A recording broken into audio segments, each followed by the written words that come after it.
All right, family, we're back now. We're back with you again. Can I get a 7 in the room? If we can be heard, give me some 7s if we can be heard. Okay, hallelujah. Yeah, that was for the family in the computer. We got quite a few people in the computer also. And if the recording devices or the microphones go out, they can't hear us on the computer. They scattered all around the world, so we got to reach out to them and try to make sure that they participate in the services as well. I pray that that doesn't happen again. I pray that we're able to move forward. If I move too fast for any of you, just raise your hand and let me know. If you have a question, stop me and ask your question, and I'll answer your question. Hallelujah. All right. I'm good that we can be heard today in the room. Teray, I need your assistance, please. Come on. As we all know, before we begin our lessons on the Shabbat day, we quite often have health concerns and health topics that we will cover.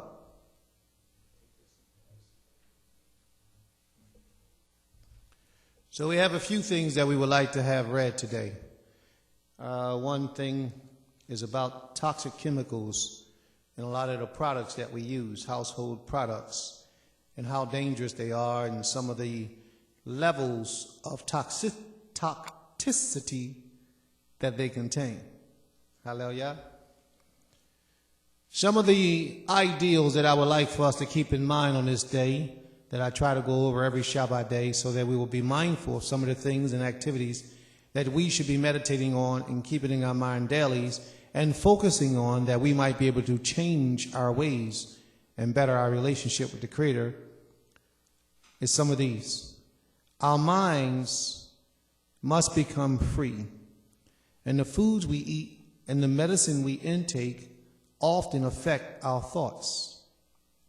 A lot of us pay not too much attention to that because we think that if a doctor prescribed it, then it's good and it's healthy for me.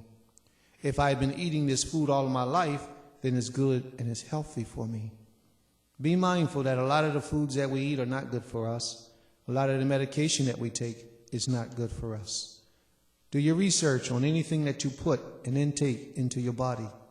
It's very important, if you desire to serve the Creator, that you have to have your mind conditioned, that it will properly give you the information that you need to join a closer relationship with this great King.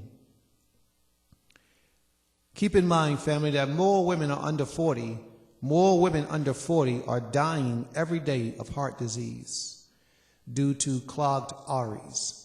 And a lot of these clogged arteries are coming from the different foods that we put into our system. And it's amazing that young women, because under 40 you're considered to be a young woman, and if you're dying from heart diseases, heart failures, these are all preventable diseases that we have to learn to bring under control. The DNA and the placenta, now these are just sub-subjects, okay? The DNA and the placenta, for those of you who are about to have a child, our recommendation from the temple is that you will let your doctor know ahead of time that once your child is delivered that you want to take the placenta with you. Now you take the placenta with you, you take it out to a park and you bury it. From dust thou art and to dust thou shalt return.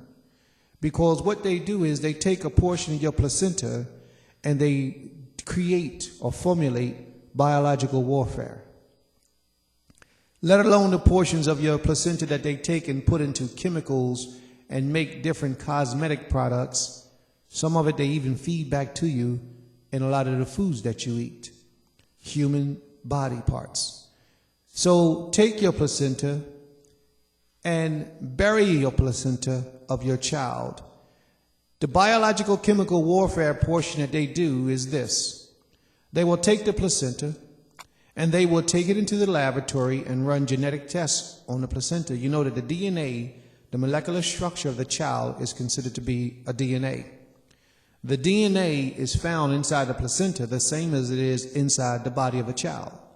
So they will take the placenta to their laboratories and they'll make biological warfare where they will be able to release a chemical either in food or either in the air or the water that you drink. And this chemical will only destroy the person that it was made for. And with this war that they have waged against us as black people today, they have many methods of waging warfare. If you take notice of a lot of the cases, and a lot of our people today are dying from diseases such as cancers in alarming rates. People who are so-called healthy people.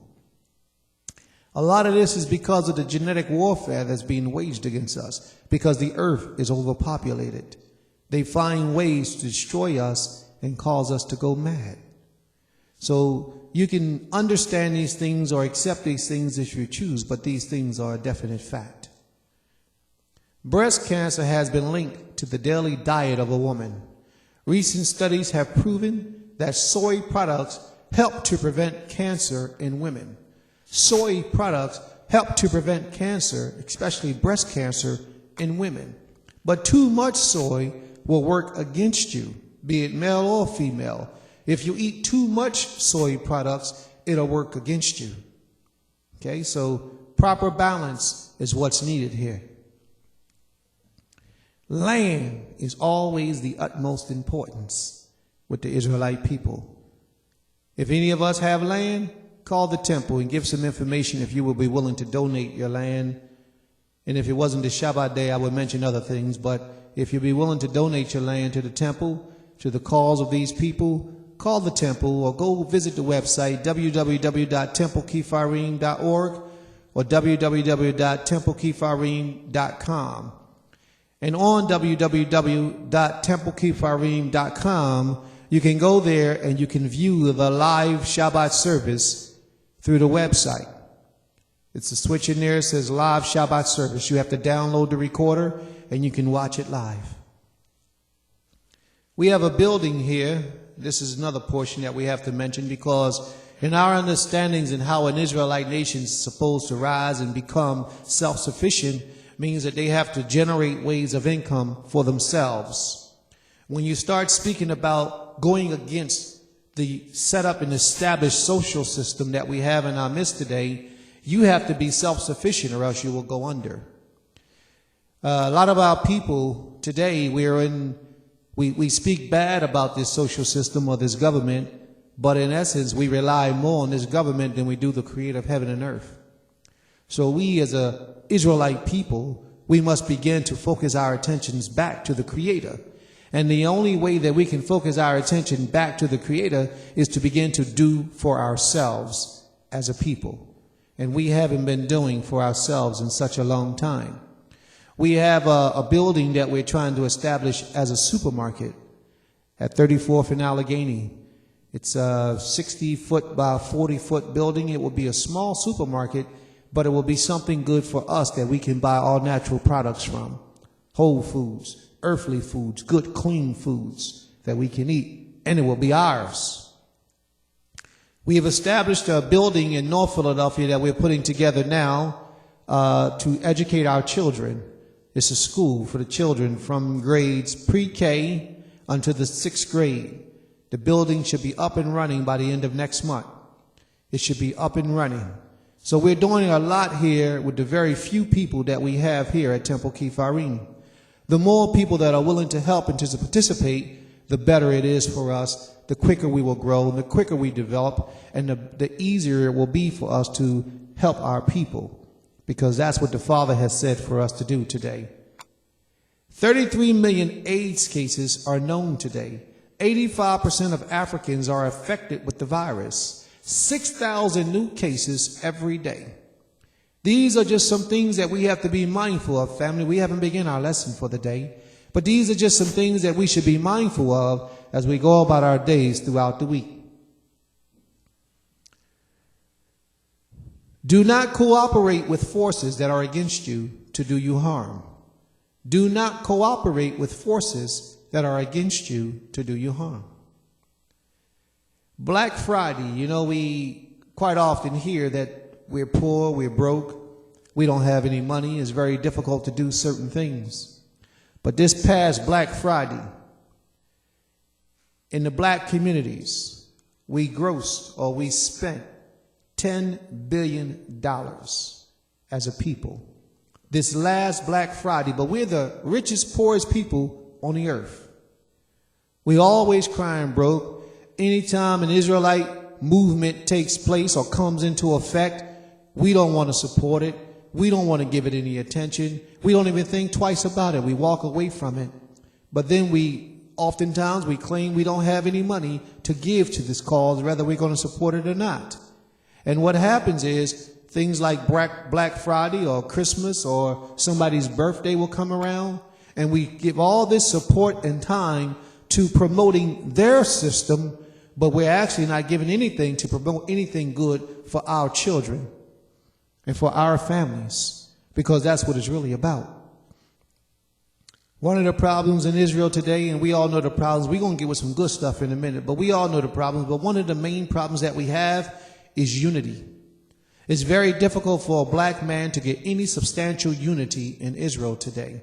Very, very difficult. Now, if you're out there teaching some foolishness, you'll get a lot of people that'll walk with you. But when you're really in Torah and you're teaching the truth about the Creator, you have very few people that will follow, because very few people really want to serve the Creator. Many of us, we find excuses and reasons why we don't want to be affiliated or be a part of. And if we really just check ourselves, the reason being is because we don't want to do it, thus saith Yehovah. We really don't. And if we ever decide that we do, we will make a great difference, a change in this earth in one day. That's what Jeremiah is speaking about.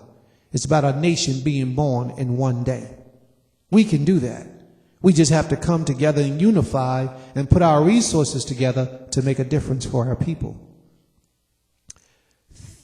$10 billion was spent. And then on the Saturday after that, $6 billion was spent. So that's $16 billion out of the black communities that we claim we ain't got no money. And all these black people that we have, all of our people that are losing their houses because they can't pay their rent. Now, I'm not talking about black folk that's smoking crack. I'm not talking about black folk that just don't have a job and not trying to survive. I'm not talking about those people. I'm talking about our people that go out every day trying to survive, but because the economy does not care about us and we don't have enough sense to take in mind to care about ourselves, these people are suffering. If we came together as a people, we can do something to help our own people. We have a lot of our people that are elderly within our midst today, 80, 90 years old, and they don't have a source of income. They don't know how they're going to survive. The only thing they can do is rely on the oppressor to take care of them, and their income is at a minimum. What are we going to do about that? How are we going to protect our own people? What are we going to do for our own future and for the lives of our children? These are the proper teachings of the Torah. These are the things that the Creator has established for us to do. But so many of our learning institutions, all they care about is getting your money so that they can do what they want to do with your money. And it has nothing to do with Torah. Sometimes you need to go up to your leadership and ask them, what are you doing with all that money? Because my lights just got cut off. What are you doing with all that money? Because I don't have any food in my refrigerator. I go to work every day. My children need some clothes to put on. This is the teachings of the Torah. You know, these are the true teachings of the Most High King that we are supposed to provide for self. And we're not doing that. What did the Creator say when you go into captivity? You're supposed to build ye houses, plant ye vineyards, and marry. In subtotal, what does that mean? You are supposed to provide for yourself. And we've been in captivity now for 400-something years. Almost 500 years, and what have we done to provide for selves? Where are our supermarkets at? Where are our schools? You know, where are our retirement homes for our people when they're done working for the oppressor? Where's our health care, our benefit package? Where's anything established through a righteous Israelite movement in this earth? Temple Kipharim is about these things. These are the desires and motivations that the Creator has placed inside of my spirit. That's the direction that we're moving in. And anybody who ever thought about these things or are thinking about these things presently, The only thing you can do is come and get on board and help us to fulfill the prophecies of old in this day and time, because the time is now. You know, a lot of you young people sitting around here, 30, 40 years old, some of you even 50 and 60 years old. Yeah, you're still young. But you have no plans for tomorrow outside of what the European has set up for you. You have no plans. And a lot of you sitting here 12, 13, 15, 18, 20 years old, only thing you're thinking about is tomorrow. Not tomorrow when you get old, but tomorrow, the next day, to see how much fun you can have or the newest clothes you can get. Somebody has to be responsible for our future. So what better of a cause for you to do than to come and unite yourself with a community that's about progression, to unite yourself with a community that's about your future and your best interest, that's fighting for you on high political levels. What best can you do? Most of us, we hear some garbage and we run right to it because they will let us dress any way we want, act any way we want, say whatever we want, conduct ourselves any kind of way we want, and as long as we pay a couple dollars, we're accepted. Temple Kepharim is not about that. You have to be a serious-minded Israelite to serve the Creator to the best of your ability. Not perfect, but to the best of your ability. And you will be accepted by the Most High King. Hallelujah. Do not cooperate with the forces that are against you to do you harm. They teach, and it's an old saying that is a factual saying, but the hand that feeds is the hand that leads. You understand what I'm saying to you? The hand that feeds is the hand that leads. So if you're a 501c3 and you're receiving money from the government, then the government has the right to tell you whatever they want you to do. Even in your religious establishments, it doesn't matter. If you are a 501c3 nonprofit corporation, then the government has the right to shut you down, take your building, and put you on the streets and shut your house of worship down. If the government get wind that in a lot of these Israelite places throughout the earth that are 501c3 in their affiliation in the corporate status, if the government get wind of the half of the things that they do and speak across the podium in their houses of worship, the government can come in, shut them down, and put them out of business. They had to go somewhere else and start from scratch. Their building belongs to the government because you have received funding from the United States government, which means that you are their slaves. They own you.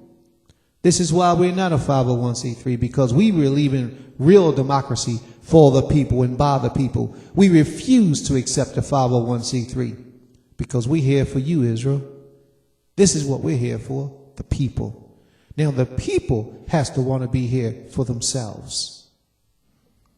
501c3 is the last thing you want to do, because the hand that leads is the hand that feeds. Our brothers and sisters over there in Dimona, they receive $1 million every year from the government. So who you think they're working for? That's why they're able to do so many things. Let somebody give me $1 million a year and watch what I do. They don't want Prince to get no money because they know exactly where my money gonna go. Right back to my family. They know that. And that's why they won't let me hit the lottery. Boy, if I ever hit that lottery for $600 million, do you know what that would mean for the house of Israel? Do you know what that would mean? That means everybody's children is going to college. Everybody's to the best colleges they have. Everybody's children is going to private school, to the best private school that we can build. You follow what I'm saying? It means that none of us are going to get put out on the streets anymore. It means that we're going to buy some land. We might buy the whole state of Texas, put everybody out of Texas, and we take Texas and raise our own animals, grow our own food, and live like we're supposed to live. You know what I mean? Let me hit that. Man, let the Creator bring some $600 million this way and watch what happens. Think about all them black athletes we got, how much good they can do. If just every one of them was to give us $1 million, give our movement $1 million, do you know what we could do with that? All them black athletes, But because they have been raised up in a society that teaches you selfishness, they don't even think about giving back. They think if they take somebody and buy them a new car, that's giving back. That's not giving back. They think if they take somebody and buy them a new house, that's giving back. That's not giving back. An old man taught me one day, this is what the old man, he says, sit down, boy. So I sat down, you know, I'm snot-nosed, think I know everything, think I'm tough. He said, let me tell you an old parable. I said, yeah, what? He says, you know, I can give you $10 every day, but what would that do for you? I'm smiling, man, $10? I could do a lot for $10. You know, I'm young, I don't know no better. He said, but I can take you out there and teach you how to fish, and I can feed you for the rest of your life. And that time I was like, huh? What are you talking about? So giving me a house is not going to do anything for me, because shortly thereafter I'm going to lose the house. Might be 5-10 years later, I'm going to lose the house because I wasn't able to pay the taxes or cover the bills on the house because I did not know how to make money. So if you really want to do something for people, educate them. Educate them so that they don't have to repeat what we have been repeating for the last 500 years. Educate them. I didn't say teach. Did you notice I didn't say teach? Because teaching is the worst thing you can do to a person. You have to educate them. Teaching them is just 1 + 1 is 1. 1 + 1, see what I mean? See, that's teaching. That's stupidity. But when you educate them, you teach their minds. You cause their minds to learn how to figure out how to do and how to produce things when you educate them. The people in high political offices, they went to schools that taught education. We go to public schools and all they do is teach. How good can the education be if it's free? But, you know, we like the freeway out all the time, so that's what we do. All right? 8 million people will die within the next year from preventable diseases. 8 million people will die within the next year from preventable diseases. Things that you could have just changed your diet or changed your habits and you could have prolonged your life 40, 50 more years. But because you have bad habits in your lifestyle, because you eat bad foods in your life, you will shorten your life. And you will never have an ideal of how long you could have lived had you changed these habits and these ways. This is what the Torah is all about. The Torah is supposed to educate you in the proper way to live life. Many of us close out the Torah. You know, we just keep the Shabbat day. And as long as I come to the house of worship on the Shabbat day, I've done Torah. I've served the Creator. And it's not so. Medical doctors are now telling the public to stop eating so much meat. Medical doctors, now anytime the doctors get up and tell you, stop eating so much meat, you know something wrong with this meat. So let's examine the meat industry for a minute. Anybody ever been to a butcher house? Have anybody ever seen the animals after they killed them, how they chop them up? The different dyes that they put on top of the meat before they package them and send them out to the supermarkets? Have any of us ever seen these things? Do any of us know whether this meat that we're eating is a cloned animal or a real animal? Do we take the time to consider these things? Yeah, we go to the store, we get that meat and we tear it up, right? We fry it. Smell good when we cooking it, don't it? Smell good. Man, you smell that? I'm hungry. Oh, something to eat now. That smell good. And don't even know what you're eating. That ain't even real meat. It's cloned artificial meat. It didn't have a birth. It didn't come through the loins of a mother, the natural way. Cloned meat is a whole lot cheaper than raising animals and feeding them grain. Cloned meat is a whole lot cheaper than that. So you know what they do? The prices are cheaper. But did the prices go down in the supermarket? No. The prices are cheaper for cloned meat because it's not real meat. So the person who owns the business, he's paying less for his products, plus all the money he saved by raising the animals properly. He saved all that money, but he didn't pass the savings on to you, did he? This is a big business for these people. This is a corporation that you live in. The United States of America is a business. And what they do is they promote other businesses. Why do you think your black president gave all them billions of dollars to big businesses? Why do you think he did that? Wouldn't it make more sense for him to come in and help the people? It would have took him half of that money to put that money into the communities to help the people to save their houses, as opposed to give all the money to those big corporations. People still losing their houses, even today. They're still losing their houses. But if these people were suffering and you really wanted to relieve some of the burden, this is just a way out, not the answer. But if you really wanted to relieve some of the burden of the people, why not pay the corporations by paying off the people's mortgage? See, because if he funneled that money through the people and pay off the mortgages, he's paying two people. He's relieving the people of the burden, plus the corporations is getting their money. Wouldn't that sound like a great thing to do? But it's not about you. You're just their slave. And they don't want their slaves owning anything. The only thing they want their slaves to do is live, and they make money off their slaves and be a part of their culture, a part of their society. But we don't even understand that. That's a conversation for a different day on a higher level, when the stakes are raised, when the spirit is high, and we get into that kind of conversation.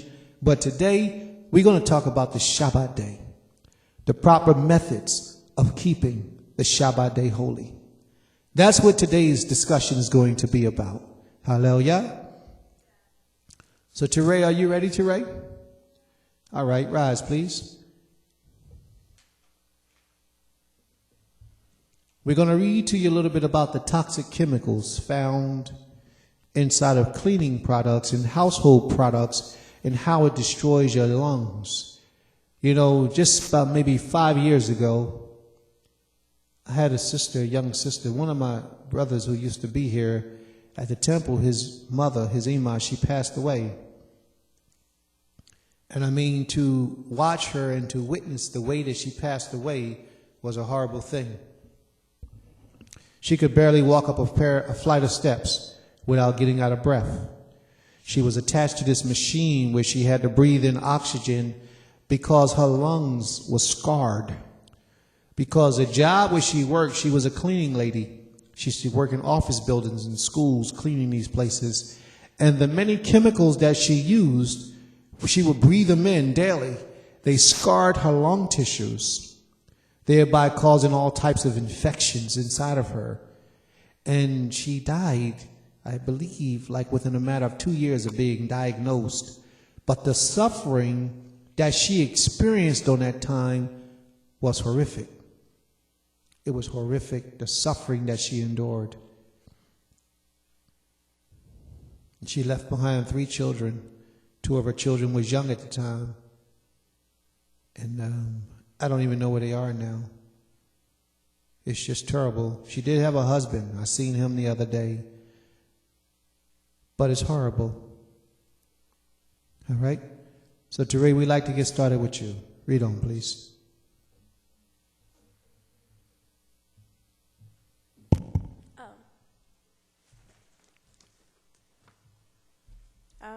Toxic chemicals found in laundry products, air fresheners.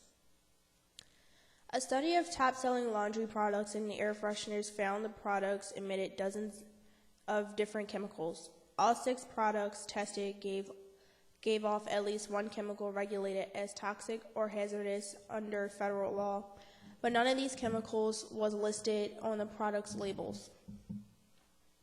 I first got interested in this topic because people were telling me that the air fresheners in public restrooms and the scents from laundry products vented outdoors were making them sick. said Ann Steineman, a University of Washington professor of civil and environmental engineering and of public affairs. And I wanted to know what's in these products that is causing these effects. Manufacturers of consumer products are not required to disclose the ingredients, so Steinman analyzed the products to discover their contents. I was surprised by both the number and the potential toxicity of the chemicals that were found. Steinman said chemicals include acetone, the active ingredient in paint thinner and nail polish remover, limonene, a molecule with a citrus scent, and acetaldehyde, chloromethane, and 1,4-dioxane. Nearly 100 volatile organic compounds were emitted from the 6 products, and none were listed on the product's labels, she said. Plus, 5 or 6 products emitted 1 or more carcinogenic hazardous air pollutants, which are considered by the Environmental Protection Agency to have no safe exposure level, Steinman said. The study is detailed online in today's issue of the Journal Environmental Impact Assessment Review. Steinman chose not to disclose the brand names of the 6 products she tested, but in a larger study of 25 cleaners, personal care products, air fresheners, and laundry products now submitted for publication, Steinman found that many other brands contain similar chemicals.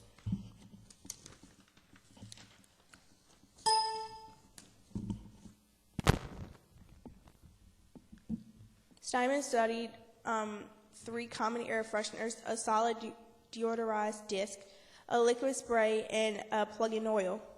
The 3 laundry products, a dryer sheet, fabric softener, and a detergent. Can I ask you a question? You in a race? No. Why are you reading so fast? I'm trying to process what you're saying. You speeding. I'm trying to catch up to you. My mind going like that. I can't catch up to that fast speed reading. Had her in the truck with me the other day. We was driving. I was taking her to school. I gave her a book to read while we was driving. Now, it took me 2 or 3 days to get in the book and really get reading. She was on page 4 in 5 minutes. And I mean, it was a little writing. There was a lot of words on it. She was on page. I turned around and said, Teray, how you get on page 4? She reads like that. In her mind, she reads like that. I'm not that fast, Teray. That's a good thing that you can process that quickly. I mean, you're going to be the bomb. But now slow down for Abba, because Abba don't read that fast. All right? Thank you, baby. Read on, please. You got to be careful, because she one of them kind of children. She'll go, and the man said, you don't have to read that slow, baby. Just slow down a little bit, okay? Hallelujah. Read on, please. Am I supposed to redo the whole paragraph? Whatever you see that you feel you should read it, please. She bought household items at a grocery store and asked companies for samples of industrial products. That's it, Teray. Go ahead with that spirit. I like that one. In the laboratory, each product was placed in an isolated space at room temperature, and the surrounding air was analyzed for volatile organic compounds, small molecules that evaporate from the product's surface into the air. Results showed small molecules that evaporated from the product went into the air. We are breathing in the air, which means that we are breathing in those molecules. A lot of those molecules are toxic to the human body. A lot of those air fresheners that you have, a lot of those sprays, you know, they got on the television when somebody in the bathroom, they come out the bathroom and say, whoo, whoo, and spray that stuff. You breathe in those chemicals, it scars your lungs. It has to go through your nose, your nasal passage, down your throat, and into your lungs. And it scars your body, it scars your tissues. Now, you know what happens if you scratch yourself outside and you scar your arm. You know how you get that scab on it? Well, if that scab doesn't come quick enough, your skin can get infected. Same thing with the inside of your body. Read on, please. Results showed 58 different volatile organic compounds have a concentration of 300 micrograms per cubic meter, many of which were present in more than one of the 6 products. For instance, a plug-in air freshener contained more than 20 different volatile organic compounds. Of these, 7 are regulated as toxic or hazardous under federal law. A plug-in air freshener has that many toxic chemicals in it, and we use them every day. Now, if the government, 7 of these toxic chemicals are against government regulations, then why are they still in the chemicals? Why are they still in the product? Read on, please. Read that part again for us. For instance, a plug-in air freshener contains more than 20 different volatile organic compounds. Of these, 7 are regulated as toxic or hazardous under federal law. The product label lists no ingredients. The product label lists no ingredients. They don't even tell you that these things are harmful for human consumption. Read on, please. This study does not address links between exposure to chemicals and health effects. However, 2 national surveys You're reading fast again. 2 national surveys published by Steinman and a colleague in 2004 and 2005 found that about 20% of the population reported adverse health effects from air fresheners, and about 10% complained of adverse effects from laundry detergents? Laundry products vented to the outdoors. Now, how many of you have actually walked past a house where they had the ventilation system coming out and it made you woozy? It felt like it was going to knock you out. How many of you have ever done that before? Because I know I've done it before. Yeah, it makes you woozy. Those chemicals are dangerous. They're toxic. They could kill you. You could lay in your house and your ventilation system be not proper. You washing clothes and you can kill yourself. That's right. But all these things have passed the regulation of the FDA, Food and Drug Administration, who are supposed to be overseeing that these chemicals are safe for human consumption. Read on, please. Among asthmatics, such complaints were roughly twice as common. Manufacturers are not required to list the ingredients used in laundry products and air fresheners. Personal care products and cleaners often contain similar fragrance chemicals, Steinman said. And although cosmetics are required by the Food and Drug Administration to list ingredients, no law requires products of any kind to list chemicals used in fragrances. Fragrance chemicals are of particular interest because of the potential for involuntary exposure or secondhand scents, Steinman said. Be careful if you buy products with fragrance because you really don't know what's in them, she added. I'd like to see better labeling. In the meantime, I recommend that instead of air fresheners, people use ventilation, and with laundry products, choose fragrance-free versions. Fragrance-free laundry products, because it usually is the fragrance that's causing all the toxicity in the atmosphere that's killing you, that's harming you. Fragrance-free. Read on, please. The European Union recently enacted legislation required products to list 24 fragrance chemicals when they are present above a certain concentration in cosmetic products and detergents. No similar law exists in the United States. I hope this study will raise public awareness and reduce exposure to potential hazardous chemicals, says Steinman. That's it? Read this too? Yeah, if it's pertinent to what you're reading. No. Okay. Hallelujah. Thank you, Teray. Tiana, I have something I need you to read.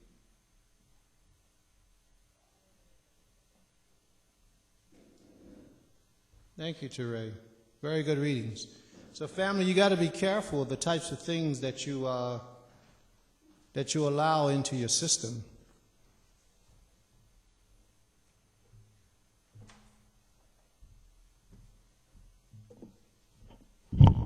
You have to be careful the type of things that you allow to enter into your system, because it will do you more harm than good. Okay? Now, new subject, new topic, new day.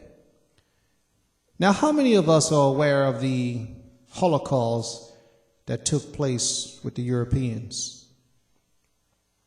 The European Holocaust, with Hitler destroying all them European, Caucasian little babies and people and burning them up in the fires. Can you imagine the devastation that it was to be alive in those days, experiencing that? Even if you wasn't one of the ones who was actually on those cars being led to the slaughter, but just for you to live in Germany at that time, knowing that any moment Hitler could come and kick your door in, snatch you up out of there, snatch your parents, and kill you, you know, with no laws protecting you and no rights. Can you imagine the fear and the dread that would run through your body at that time if you were a European? So now with that in mind, imagine what it was like for our people for all the years that we lived just like that. See, what happens with a lot of us people, with our people, what happens with a lot of us is we are out of touch with the reality of slavery, with what has actually taken place with our forefathers. We are out of touch with that because we don't experience it now. But it hasn't gone anywhere, family. It's just been covered up. So what we're going to read about now is a little bit about the Holocaust, but the real Holocaust. Well, at least a portion of the real Holocaust. Tiana, Tumsi. Dear family and friends, I've never heard about... What did you just say? What was those words you just said? Dear family and friends. Oh, dear family and friends. Okay. Read on, please. I've never heard about the plight of blacks during the Nazi regime, which continues to confirm how distorted and ignored our history has been. And they constantly tell us to just get over it. Black German Holocaust victims, so much of our history is lost to us because we often don't write the history books, don't fill them documentaries, or don't pass the accounts down from the generation to generation. So much of our history is lost to us because we don't write the history books. We don't pass down to generation, from generation to generation, the actual accounts of history. So we have lost so much of our history. How many of us actually knew that there were black people in Russia, in Germany at that time, who also experienced the effects of the Holocaust just as the Europeans? How many of us actually knew this? You know, how they done a lot of the things that they did to us as a people in that land, and how they caused us to suffer oppression even in Germany. The Most High said in the scriptures that all over the earth you will be oppressed. All over the earth, everywhere where he will send us, we will be oppressed. Now what happened is the French forced Russia out of Africa. They forced them out of Africa. They took back some people with them. Some of our people went back into Germany with them, colonized, and we grew up. And as we grew up, we started taking European women. They didn't like that. So what they did was they either castrated us or they shot us up, gave us vasectomies so that we could not populate with them. These are some of the, they made us sterile so that we could not populate with the Europeans. They also passed laws so that a black man could not have a European woman. Just imagine some of the things that they did to us as a people. Let's read just a little bit of it, please. See, we have to constantly rehearse these things in the ears of our people, else we will lose them. We will forget. These are things that we should never forget. Read on, please. One documentary now touring the film festival circuit telling us to always remember is Black Survivors of the Holocaust. Outside the U.S., the film is entitled Hitler's Forgotten Victims. It confides another dimension to the Never Forget Holocaust story, our dimension. Did you know that in the 1920s there were 24,000 blacks living in Germany? Neither did I. 24,000 blacks living in Germany. In 1920, was it? 1920s. 1920s. You know, I'm reading a book right now. It's a very interesting book. It's called Slavery by a Different Name. It's written by a man named Douglas Blackmun. Very interesting book. And the book speaks about... Funk Soul Brother, check it out now. The Funk Soul Brother. Does someone want to suck on some lollipop man? Allah will be with you momentarily. He's getting a blowjob of Jesus.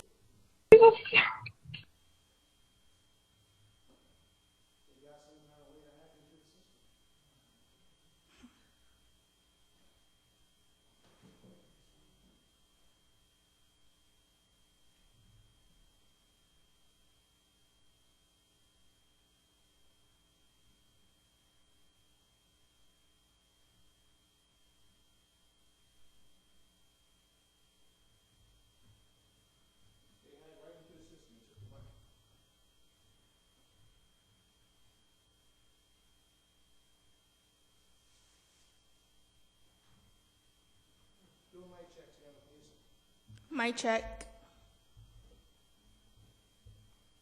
Give me a 7, family, if we're back in the room, please.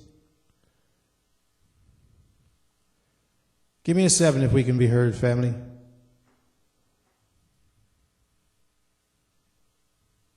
We were just pirated. Okay, we live. Go ahead, T.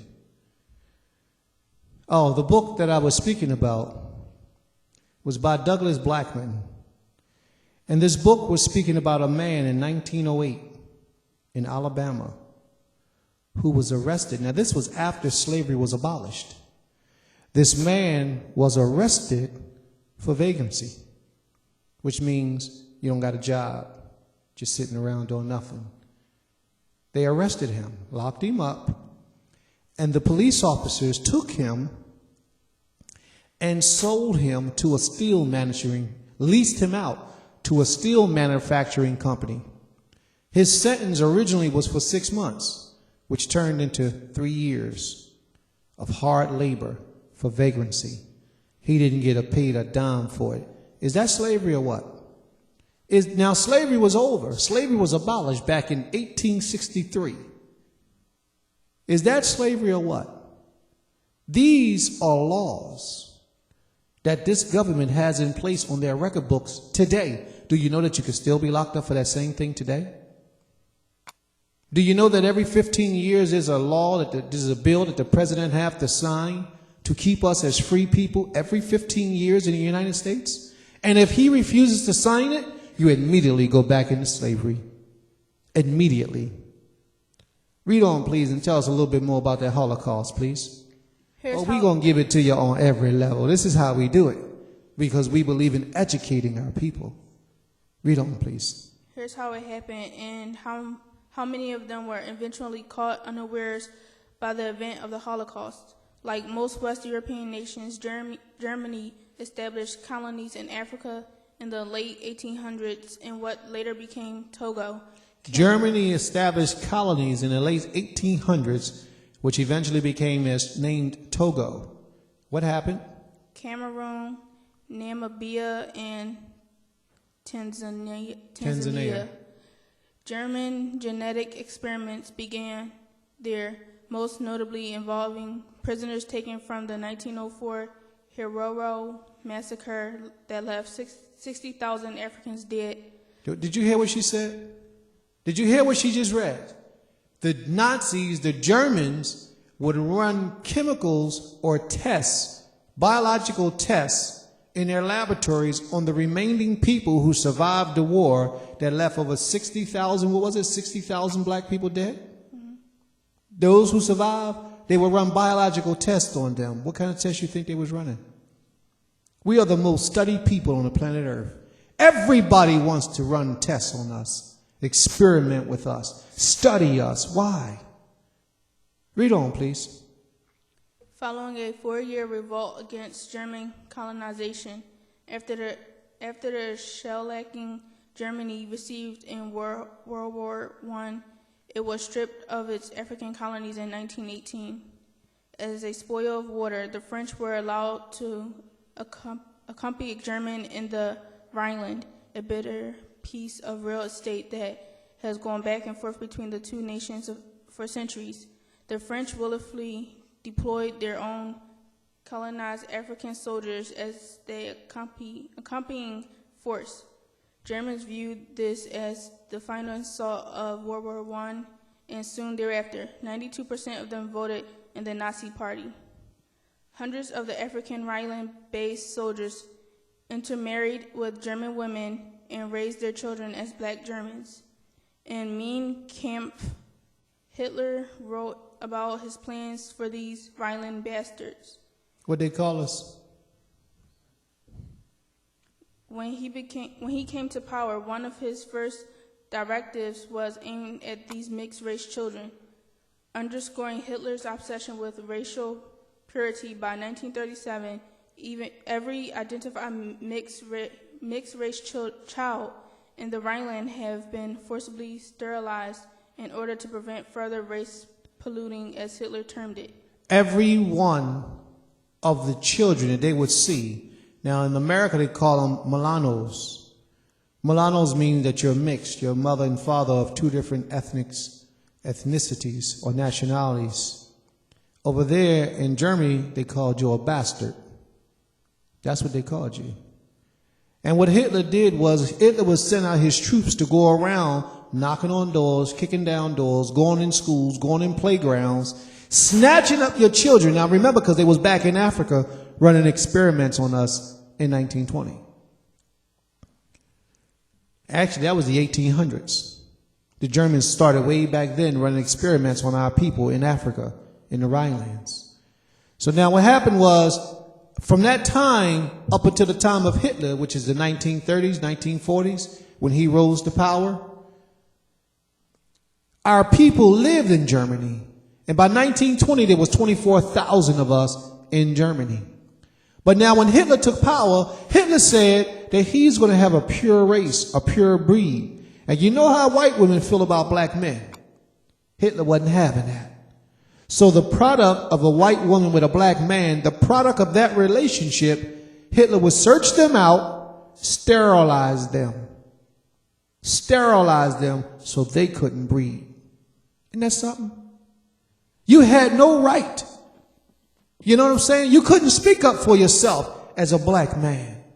But little do you know, family, that in the United States of America, when they made you 13th, 14th Amendment, which means that they made you a United States citizen, after the slavery was over, they said, okay, we're going to make black men citizens now. You had no choice in that either. You had no choice, but you had to accept what they put on you. Now, what I'm saying this is because when they made you a citizen, they now had the right to tax you. You own no property today, although you think you do. You own no property because you're a citizen. Now, had you been in your proper title, an alien, foreign to the United States government, not foreign to this land because this is your land, but foreign to the United States government, they could not tax you. And any property you own, you would actually own it because you will have an allodial patent deed. That's what we don't have today. So those deeds you got in your house don't mean nothing. That's why you pay taxes. If you don't pay your taxes, they'll come and take it from you. Ain't that right? Because you don't own it. How could somebody take something if you really own it? You don't even own your children. Mess up and watch they come in and take your children from you. You signed them over when you got the birth certificate. Social Security, you signed over your children. You gave up your rights as a parent. So just like they did to our ancestors back there in Germany, Russia, Germany, without us having any option in the matter, they will take our children and sterilize them. They've made us United States citizens. And that's what we're fighting against right now. We've taken up the cause to gain back our sovereignty through those precepts. Read on, please. Everywhere you go, they take advantage of you. And you be in that situation for so long, it's known and it's accepted now. Can you imagine that they have been doing that for 15 years, and all of a sudden, every time a mother has a child, she voluntarily tells them in the hospital, go ahead and sterilize my child. I signed the documents. They sterilize that child, and that child can never produce another child. Do you realize that's what was taking place? And if you're in a situation for so long, it becomes custom for you. It's not hard for you to see now. It's something that you accept now, just like going to church. You come up in a society for so long. I went to church. My mama went to church. My grandmother went to church. Her mother before her went to church. Her mother. We think that it's the right thing to do. And it's the furthest thing from the truth. Read on, please. Hans Hawk, a black Holocaust survivor and a victim of Hitler's mandatory sterilization program, explained in the film Hitler's Forgotten Victims that when he was forced to undergo sterilization as a teenager, he was forced as a teenager to undergo sterilization. He was given no anesthetic. Once he received his sterilization certificate, he was free to go so long as he agreed to have no sexual relations whatsoever with Germans. You follow that? Although most black Germans attempted to escape their fatherland heading to France, where people like Josephine Baker was steadily aiding and supporting the French underground, many still encountered problems elsewhere. Nations shut their doors to Germans, including the black ones. Some black Germans were able to eke out a living during Hitler's reign of terror by performing in vaudeville shows. We had to perform for the white man, or should I say for the Europeans. I guess that would be a better term of saying it. Because actually Hitler wasn't German, Hitler was Australian. But we had to perform for them in their culture so that we could eat and feed our children, like we're doing now. Entertainment is big business. It has become a part of our lives today. It has become something that's accepted in our systems. And what we do is we go out and be a part of this society, and by entertaining them, we're able to survive. Just like our forefathers did in Germany. Read on, please. But many blacks steadfast in their belief that they were German first, black second, opt to remain in Germany. Some fought with the Nazis. Unfortunately, many black Germans were arrested, charged with treason. Stop for a second. Something very important that she just said. She said a lot of our people thought in their minds that they were German first, black second.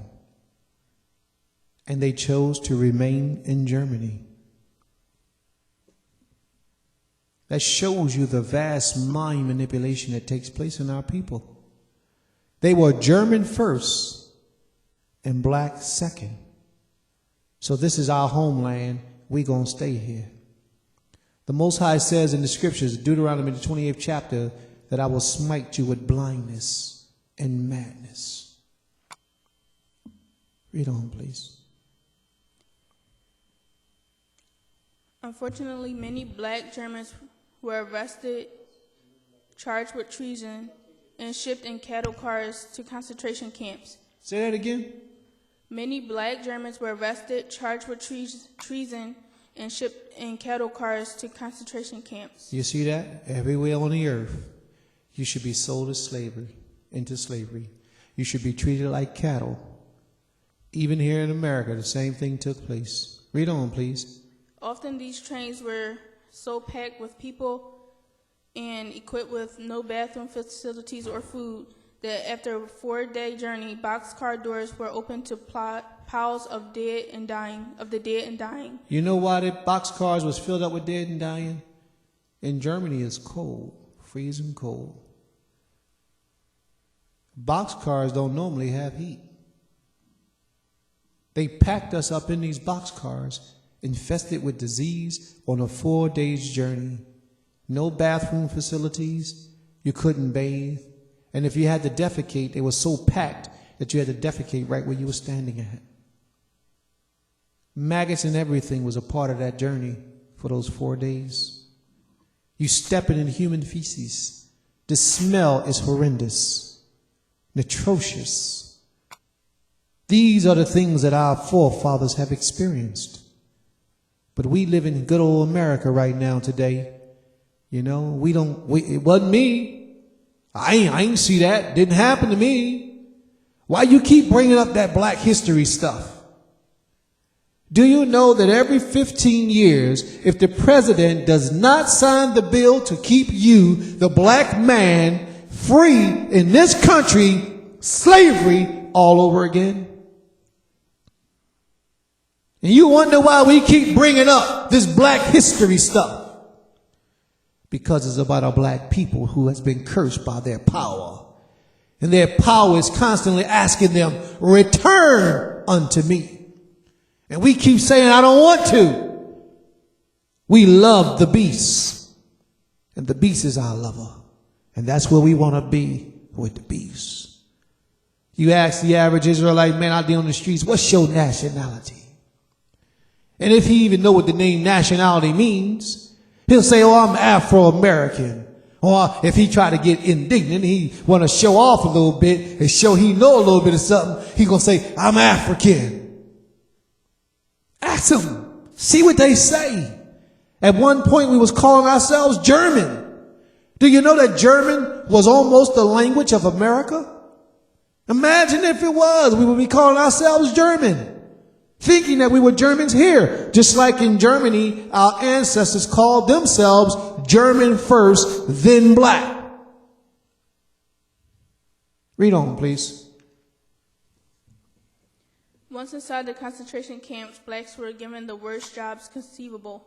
Some black American soldiers who were captured and held as prisoners of war recounted that while they were being starved and forced into dangerous labor, they were still better off than black German concentration camps detainees who were forced to do unthinkable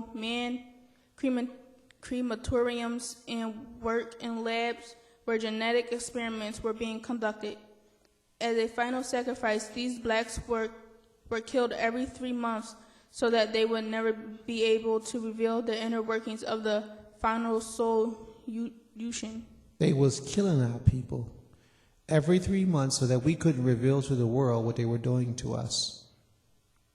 After they had ran all types of experiments on us, and we were no longer any good for us, for them, they wouldn't let us back out in the population and try to find our way. They will kill our forefathers. Our people met some horrifying feats. And today, we go out and we work for these people, and we accept it because it's normal for us now to do. It's normal for us to go about business every day like we've been going about business. And we had no mind to remind ourselves of what took place less than 100 years ago. Less than 100 years ago. Do you realize that we have been free men in less time than we have been slaves? We have been slaves in this country over 450 years. And we only been free, so-called free. And I say so-called free because even today we're not free. So-called free. We only been so-called free for less than 100 years. Do you realize that? Or should I say a little more than 100 years now, because supposedly by the record books in the 1800s, 1863 to 1866, with the Emancipation Proclamation, we supposedly became freed at that time. So a little over 100 years maybe, we have been free. But we have been slaves in this country for over 400 and something years. So we have been slaves longer than we have been free. But we think that we're doing something, and we're not. Your freedom is not secure. You just got accustomed to what you're doing. A lot of our people have lived and died, lived and died, lived and died, and taught our children to accept the slave mentality. My son got a little job in the supermarket. Been working on a job since October, September. He goes to college supposedly this September, supposed to go away to college. So he's been working at the supermarket, making his little couple of dollars, coming home with $100. He got a raise. So instead of $100, they give him $130. He got a raise, He happy, he's pleased. His father comes in the house, who is me, and says to him, next week when you go to work, quit your job.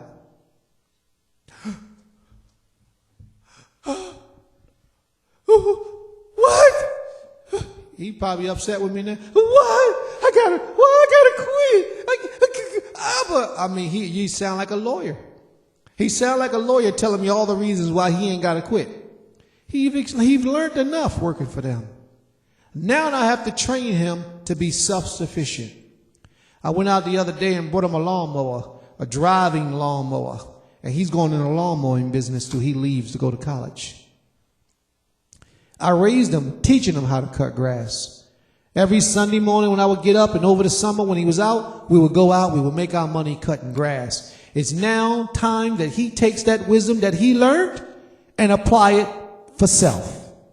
Now I mean self right now, to teach him how to be independent and not grow up in a society thinking that you have to depend on somebody else and work for somebody else to take care of you. His mother couldn't understand it. Why you gonna tell a boy to quit his job? What do you mean, why? You're supposed to be my wife, my Isha. And anything that I set in direction for my family, you're supposed to understand that, because we're supposed to be on the same level. Our minds are supposed to operate together. We're supposed to be one. You follow me? Well, I don't think you should be trying to tell him to quit his job. He shouldn't be quitting his job. Why not? And he going to school for business. Business is going to be his major. How to run businesses. So what better experience than on-the-job experience? Running your own business as a young man prior to you going to school and letting them educate you to their way of doing things. Now you go to college, you get all the education they can give you. But if you don't apply it in your life, then what's the benefit of it? What's the purpose of it? I'm not raising slaves. I'm trying to raise free people. It is not my job, with the wisdom the Most High has placed in me, to be raising slaves. It's my job to educate my people so that they can fight for their freedom and become free men eventually. See, that's what this is all about.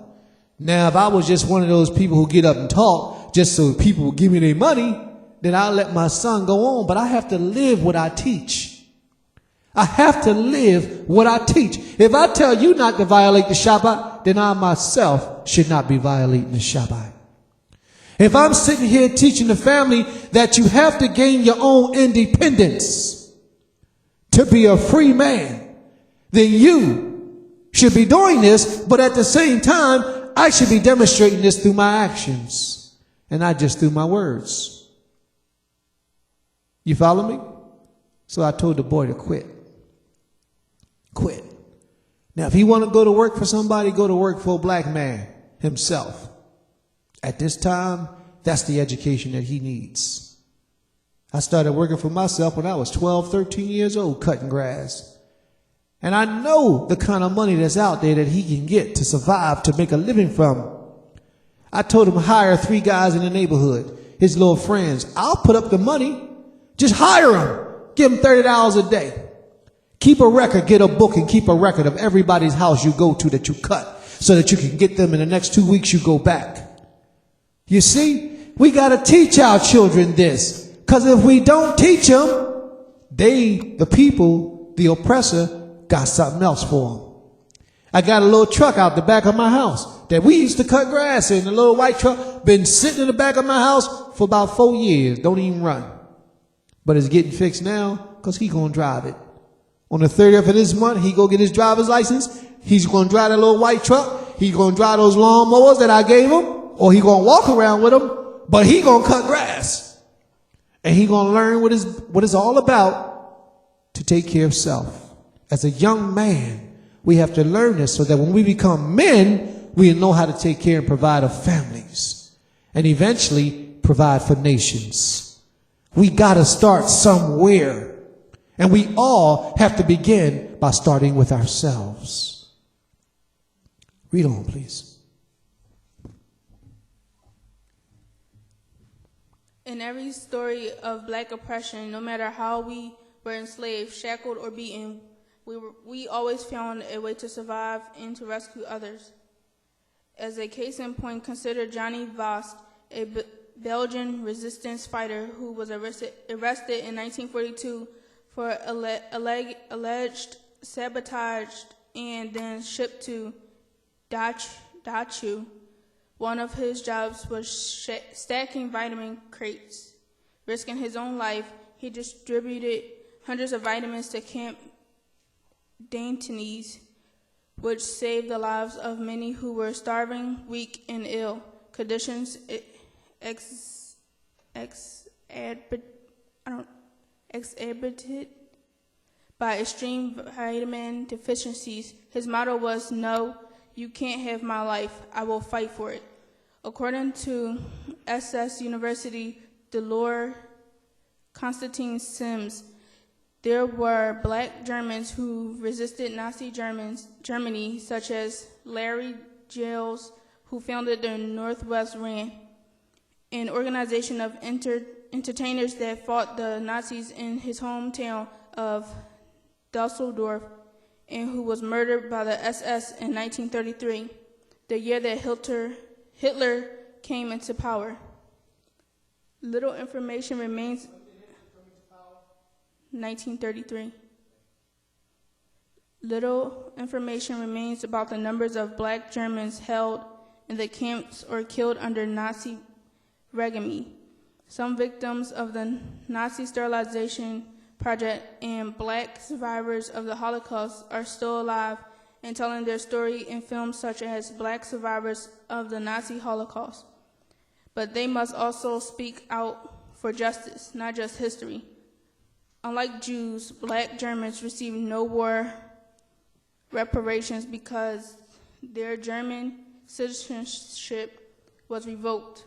The only pension they get is from those of us who are willing to tell the world their stories and continue their battle for recognition and compensation. After the war, scores of blacks who had somehow managed to survive the Nazi regime were rounded up and tried as war criminals. Talk about the final insult. There are thousands of black Holocaust stories, from the triangle trade to slavery in America to the gas oven in Germany. We often shy away from hearing about our historical past because so much of it is in pain. However, we are in this struggle together for rights, dignity, and yes, reparations for wrongs done to us through our centuries. We need to always remember that so that we can take steps to ensure that these atrocities never happen again.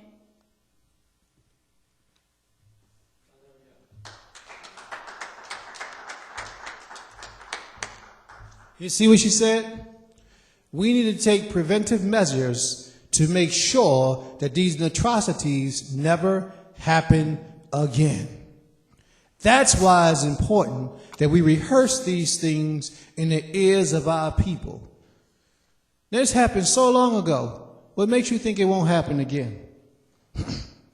Do you know that they still have slavery going on in Sudan, in Africa, where Arab Muslim speaking people are going into the Sudan, taking certain slaves out of Africa and selling them into into Islamic countries as slaves and servants. And the United States knows about it and won't do anything about it. Well, you ain't but a heartbeat away from slavery, and you think that you are free, and you're not free at all.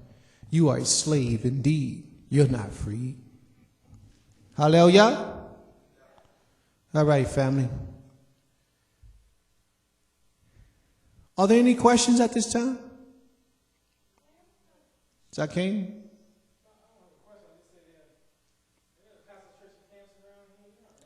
Yeah.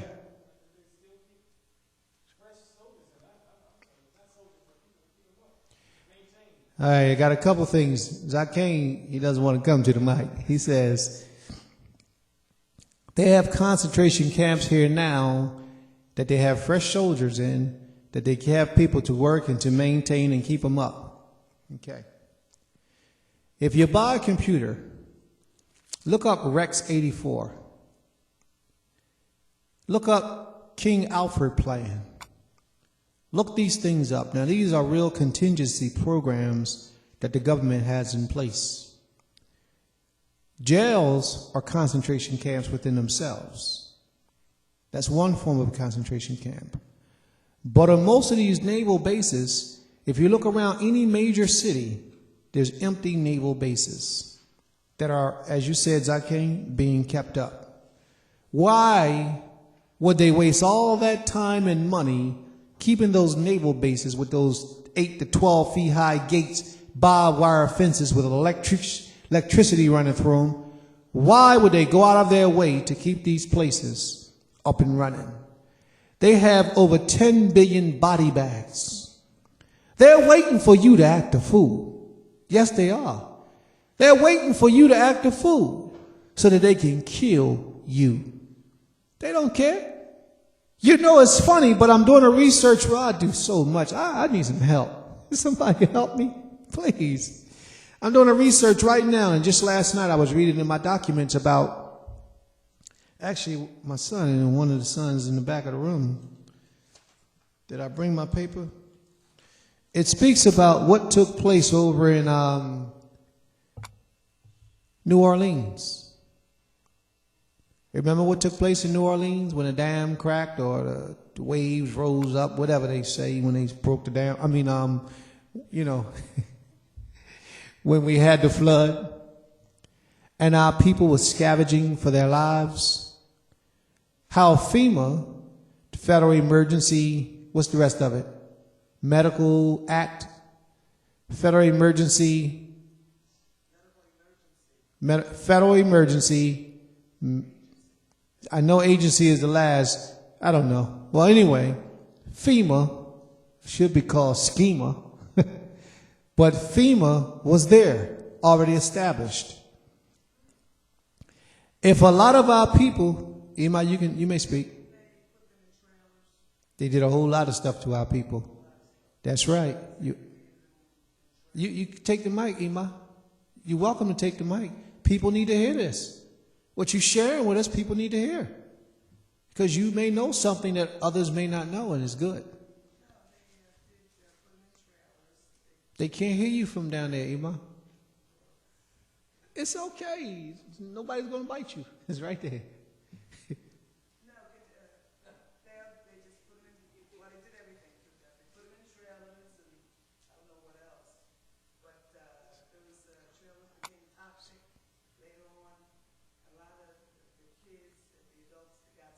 Yes. You should come and share this, Ima. Honestly, let me see if I get that mic back there to you. Hold on, let me see if I get this mic to you. Hold on for a second, family. Let me see if I can get this mic back there to you. Because you should be sharing this information. I'm surprised you don't.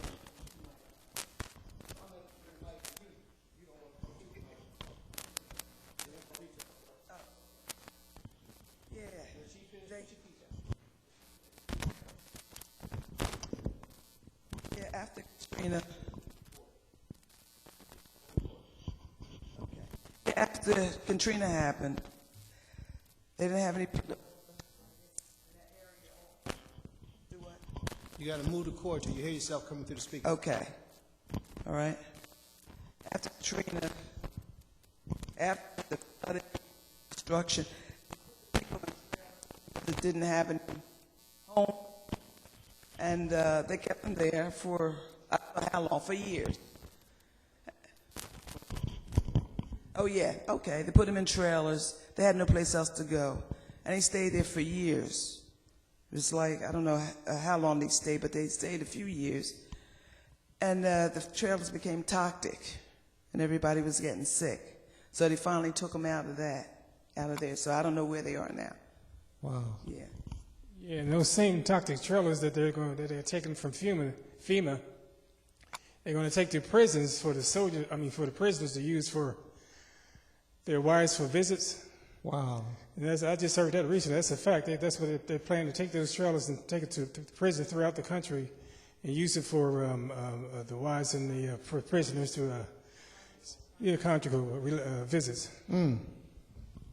Wow. And you know we make up most of the prison population, right? 52% of us. Thank you, thank you.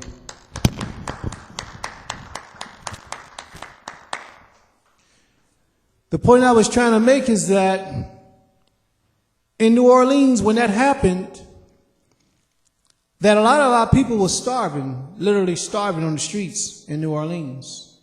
And the only places where they can go to be fed was to those FEMA camps.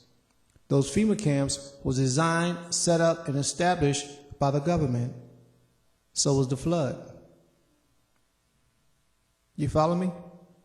Now let's look at the results of that after all these years have passed. How have we benefited?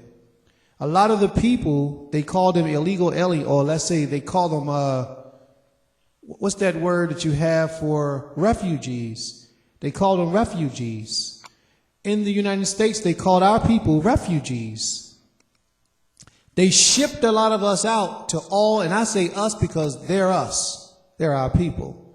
No matter how they live, no matter what power they serve, they're still our people. And we all have to understand that we are one. They shipped our people out to all these countries, to all these states all around the United States. They took our land, put us out, and never made a way for us to make it back into the places that belong to us. And if you went back and tried to get into the city, they had armed guards around the cities to prevent you from getting in. And that ties back to a piece of law that was established in 1807, 1878? A law that says that the military could not police the streets in the United States. It was against the law for the military to police the streets in the United States. But in 2006, George Bush changed that. In 2006, George Bush changed that law, and he had the military policing the streets in New Orleans. He changed that law. So what do you think George Bush, who they call the devil, why do you think? I mean, they hate this man so much, one man took off his shoes and threw his shoes at him. That's how much they hated him. So why do you think that a man like that, who could run in office or sit behind the scenes in a government, what makes you think he want to keep you free? The only reason why you're free right now, black people, my people, the only reason why you so-called classified as free, because you're really not free at all, but the only reason why you're so-called classified as free is because you keep their economy moving. The moment that we begin to do for selves and we stop putting our money into their economy, they will come after us with everything they got. So this little battle, this little struggle that we have taken on to gain our freedom for our people, I know they're going to come after me. I know they're going to come. And they're going to first try to buy me out. And if they see that they can't buy me out, they're going to try to move me out of the way by spreading bad rumors and nasty things about me in the ears of the people so that people can't hear. Or they just may save their money from doing all that and just have somebody knock me off. Or attempt to. But I serve the Creator. And if he knocks me off and he's allowed to be, he'll raise up another one to take my place. You follow me? But it's okay. Because I realize that I'm not in this struggle by myself, but I take this struggle seriously. I'm not here in this room to entertain the people. A lot of other rooms, you might go to a lot of other rooms and go to a lot of Knesset, and they're there to entertain you, to keep your minds bewildered with the Shabbat day, with the Torah, make you think that they're educating you, but they're not educating you. They're pacifying your time. They've been doing it for years. If you don't believe what I'm saying to you, this is how I'm going to prove it to you. Don't run out the room.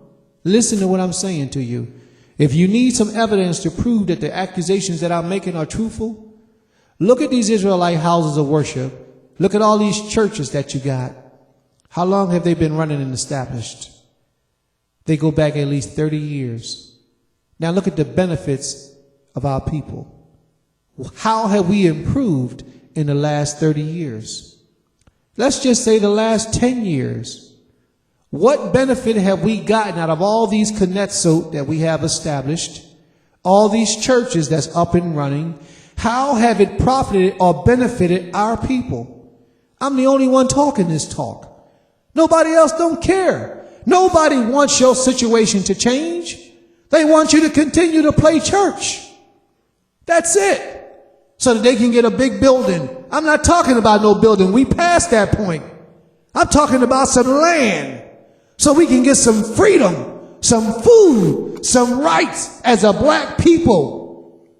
So we can develop into greatness and keep the laws of the Creator the way it's supposed to be. For however long the Creator has for us to be in this land, we have to have something here. We have nothing here but churches. Well, we don't have no church.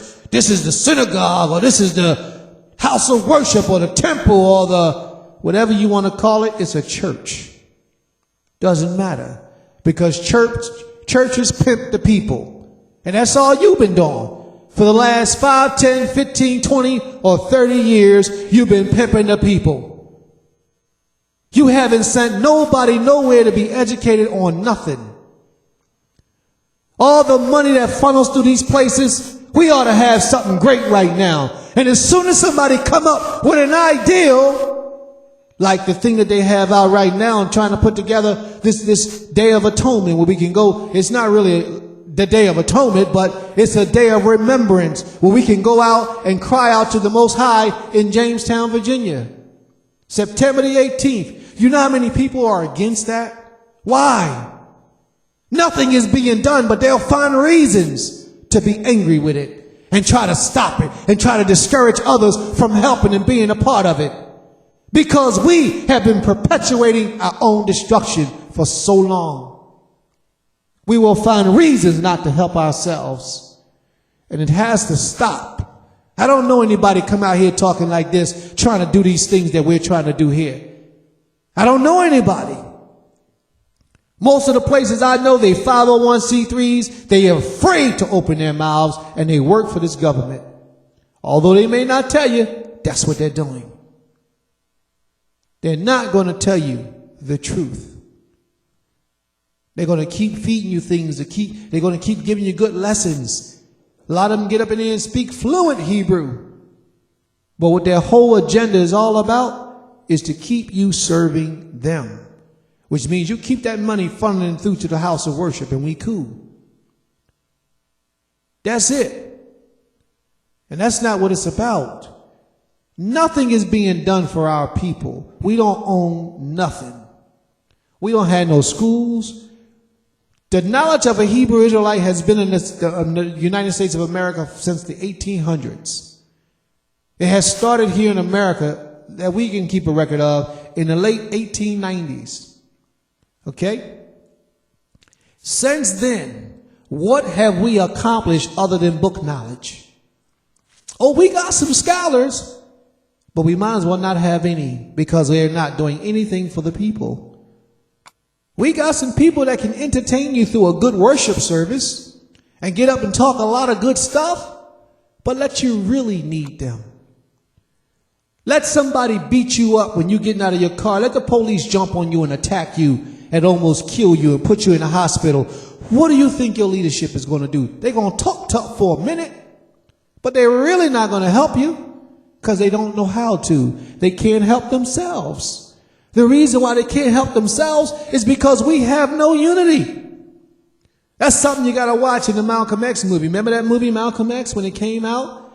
And Malcolm X had all them black men lined up in the street. One man giving orders and the rest of the people obeying those commands. Do you know what that means? But we're afraid for one man to rule over us in that capacity. We're afraid of that. Why? Because they made us afraid. They made us not be able to trust ourselves. You can tell if a man is moving in his own spirit, or rather he's moving under the auspices of the Creator. You can tell that. Don't be a fool. We got to come together, family, And we have to do some things. And if you're afraid of one man, then get on the side of that one man, help that one man, and become a part of the board of, the people that's in charge. Influence him. Do what you have to do. But to separate yourself and run from him, thereby causing our people to keep suffering like we're suffering, that should be a crime of the highest degree. And then we wonder why the Most High is not hearing our prayers and our pleas, why the Most High is not helping us like he helped all those other nations. If you don't help yourself, the Most High is not going to help you. We are in position to do something for ourselves, family. When are we going to take advantage of that opportunity? What are we going to do? Every time a brother or a sister rises up, and I said sister, yes, I said a sister. Every time a brother or a sister rises up with a great opportunity and it involves unification of our people run from it. Our people despise it. We find reasons not to be a part of it, and then we complain because we don't have nothing. Or the service wasn't entertaining enough. I didn't really enjoy it because it wasn't that good. And it's because we are looking for the wrong things. We as a people, we really want to be entertained. That's why a movie can come out today and they'll make $20 billion in one day, and we in a state of depression.